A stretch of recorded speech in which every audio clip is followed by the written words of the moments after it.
Paper ने एक news चलाई है कि दिनेश खुडनिया ने बाबूलाल कटारा को बनाने के लिए कोई सौदेबाजी की है। ये जो न्यूज़ है ये मेरी छवि खराब करने के लिए और तथ्यों से परे है, क्योंकि ये जो प्रकरण है बाबूलाल कटारा का, ये 2023 का प्रकरण है और उस समय इस तरीके के बयान बाजार में चले थे। उन बयानों के आधार पे मेरे निवास पर, मेरे जयपुर के निवास पर भारत की सबसे बड़ी जांच एजेंसी ईडी के द्वारा रेड की गई थी। सब हमारे पूरे प्रीमिसेस की जांच हुई थी और मेरे निवास से 24 लाख रुपया, जो कि मेरे परिवार का और मेरे व्यापार का पैसा था, उसको जब्त भी किया था। मेरा मोबाइल भी जब्त किया था, कई दस्तावेज भी जब्त किए थे और उन सब का लंबे समय तक जांच हुई। मेरे को जयपुर बुला करके और ईडी डिपार्टमेंट द्वारा लगभग 8 घंटे तक पूछताछ भी की गई और मेरे पास जो भी था, जो भी वो ईडी डिपार्टमेंट इस संबंध में जानकारी चाहता था, वो सारी चीजें मैंने उनको दी और उसके बाद भी जो आवश्यकता पड़ी कि इस संबंध में जांचें हुई। जांच होने के बाद जब ये ईडी को ये लग गया कि इस पूरे बाबूलाल के प्रकरण में दिनेश खुडनिया का कोई लेना देना नहीं है, तो हम लोगों ने ट्रिब्यूनल कोर्ट जो दिल्ली के अंदर है उसके अंदर अपील करी। उस अपील में ईडी डिपार्टमेंट ने भी माना कि बाबूलाल कटारा को या पेपर लीक मामले में दिनेश खुडनिया का कहीं से कहीं तक लेना देना नहीं है। उसका जवाब वहां पेश किया गया। उस आधार पर अभी ट्रिब्यूनल कोर्ट ने, भारत सरकार की, उसने मुझे निर्दोष साबित किया और मेरा जो 24 लाख रुपया जब्त किया था उसको वापस उन्होंने रिलीज किया, जो मेरे अकाउंट में 2 महीने पहले जमा हो चुका है और सब तरीके से इसका फाइनलाइज ऑर्डर ईडी डिपार्टमेंट के द्वारा आ चुका है। उसके बाद भी इस तरीके की ईडी के बयान को लेकर के जो 2.5 साल पहले दिए गए, उसको अखबार में छापना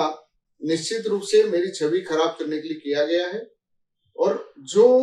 उसमें लिखा गया है उन सब चीजों का कोई मतलब नहीं है, क्योंकि बाबूलाल कटारा ने जेल में रहते हुए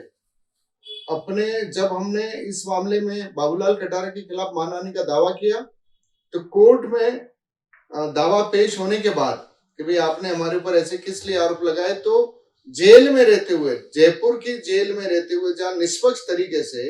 बाबूलाल कटारा ने वहां के जेल के कारा के जो जेलर हैं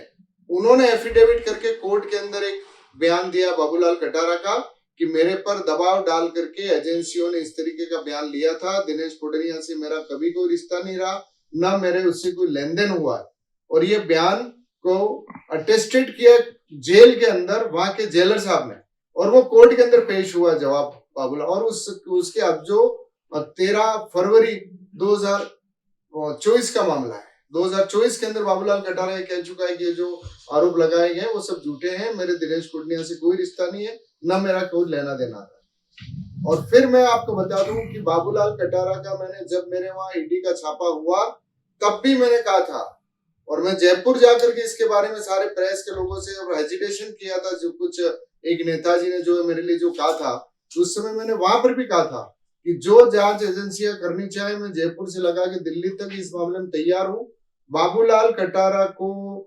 आरपीएससी का मेंबर बनाने के लिए मैंने कभी सिफारिश नहीं की, ना मेरा उसका कोई रिश्ता रहा, ना वो मेरे साथ पढ़ा है, ना मेरा उसका कोई टेलीफोनिक जीवन में कभी बातचीत हुई है, ना मैंने उसको कभी कोई सिफारिश की है। और ये सारी जांच ईडी डिपार्टमेंट और अन्य के डिपार्टमेंट कर चुके हैं और मैं इसके अंदर पूरी तरह से, और मैं आज भी फिर कह रहा हूं कि किसी को भी कोई ये लगता है कि इसमें जांच करनी है, हर एजेंसी के साथ मैं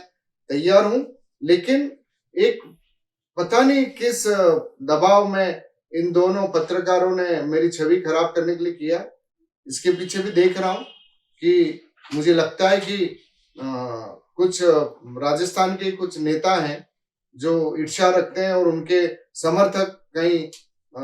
हर 2-3 महीने में इस तरीके की कभी यूट्यूब पे और कभी इस तरीके से करवाते हैं। मैं मेरे आला कमान से भी बात करूंगा कि ये जो कर रहे हैं वो उसमें हमारी पार्टी के कुछ एक आध बड़ा नेता है, समय आने पे मैं उसका भी उजागर करूंगा कि कौन लोग जो है इस तरीके की फर्जी न्यूज़ें लगवा रहे हैं। और मैं इतने बड़े अखबार के प्रबंधकों से भी कहना चाहूंगा कि बड़ा सेंसिटिव मुद्दा है जिसके ऊपर पूरे तथ्यों के आधार पर छापना चाहिए। आपको जो भी छापे आप कोर्ट से लें, ईडी डिपार्टमेंट से लें, कोर्टों में क्या चल रहा है वो देखें। चार्जशीट अगर पेश हुई है तो चार्जशीट में क्या मुझे मुलजिम बनाया है, क्या चार्जशीट में मेरा गवाह के रूप में नाम है। चार्जशीट के अंदर तो जिस तरीके की जांचें होती हैं उसके अंदर सब लोगों के बयान आते हैं, लेकिन उन बयानों के आधार पर क्या आपको कोई सबूत मिला? ऐसा कुछ नहीं। जब मुझे जिस एजेंसी ने मुकदमा दर्ज किया उस एजेंसी ने स्वीकार कर लिया कि भाई इसका बाबूलाल कटारा से कोई किसी प्रकार का संबंध नहीं है, कोई लेन देन नहीं हुआ है, तो फिर इस तरीके की न्यूज़ें चला करके किसी की छवि खराब करना ठीक नहीं है। मेरा आप सबसे यही आग्रह है। इस मामले में सर आपके समधी अशोक जी जैन का भी नाम आ रहा है, इसको आप कैसे देखते हैं? अशोक जी जैन का नाम पहले दिन से आ रहा है और ये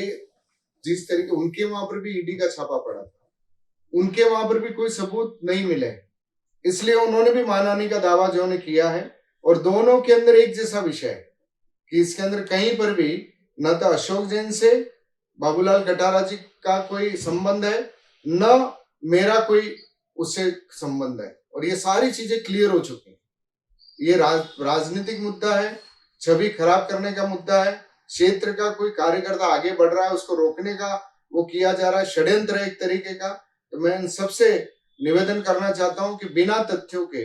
इस तरीके की न्यूज चला करके किसी की छवि खराब ना करें। आपका क्या रहेगा एक्शन अब इसके बाद आगे? मैं इसके बारे में सोच रहा हूँ कि भाई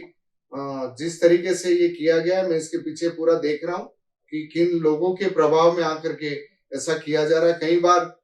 कुछ इस तरीके के लोग अपने अपने स्वार्थ के लिए मैनेज भी करवाते हैं, तो कहीं मैनेज हुआ है या इसके पीछे क्या विषय है, इन सारे को देख करके और अगला मैं मेरे आला कमान से भी इसके बारे में चर्चा करूंगा कि क्योंकि जिनके समर्थक इस तरीके के करते आ रहे हैं और ये क्यों हो रहा है। जब अगर इस तरीके का कोई विषय था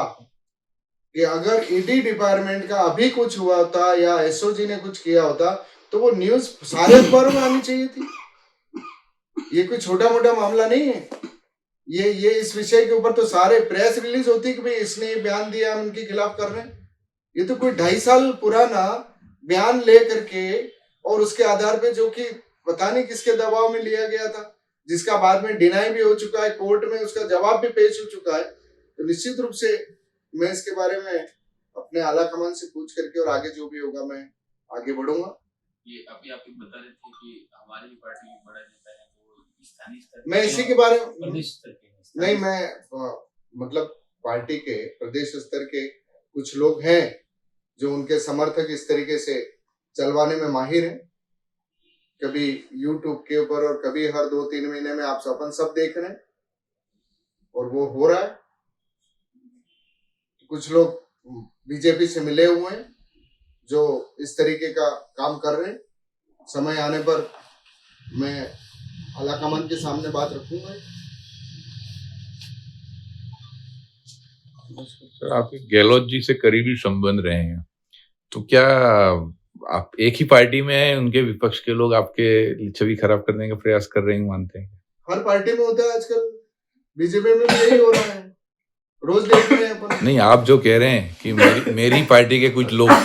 कुछ मेरी छवि खराब करने की प्रयास कर रहे हैं और आप गहलोत जी के एकदम करीबी माने जाते थे, तो क्या ये कांग्रेस पार्टी का करीबी हूँ, कांग्रेस पार्टी का वफादार आदमी हूँ, कांग्रेस पार्टी के लिए काम कर रहा हूँ। अशोक गहलोत जी भी हमारे नेता हैं, राहुल गांधी जी भी नेता हैं, डोटासरा जी भी नेता हैं, लेकिन कुछ लोग कांग्रेस के अंदर रह करके बीजेपी के साथ मिल करके जिस तरीके से कर रहे हैं लंबे समय से, उन लोगों को ठीक नहीं लग रहा है कि ये कांग्रेस के लिए क्यों काम कर रहे हैं।